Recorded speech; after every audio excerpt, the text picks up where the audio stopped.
ariko se ubundi ntugiye ku ishuri gukora iki?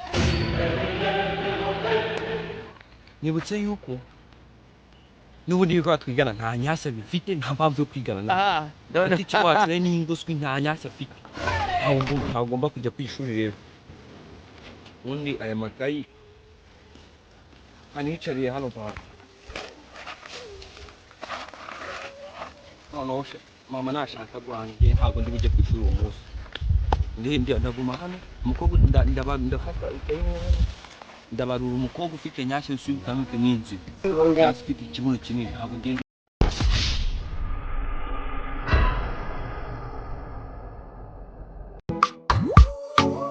What?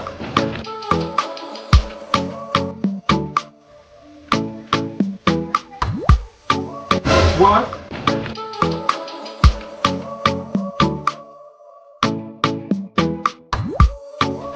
What? Niko shaka kumana uko chibiti na mabaye ugiye. Ari boko ndiko na ndabakira gutabara haji bogiye. Ndetse birakorewe ko itaraje. Ndabona ntazi ibintu bikubera. Amaguru wacyuje genda. Arara ndumva ndakubye. How do we have this? Eh. Bande nakumata.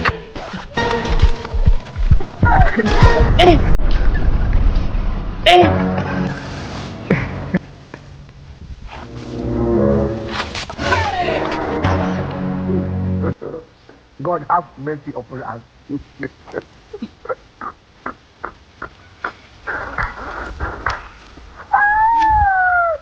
Ikindi kumva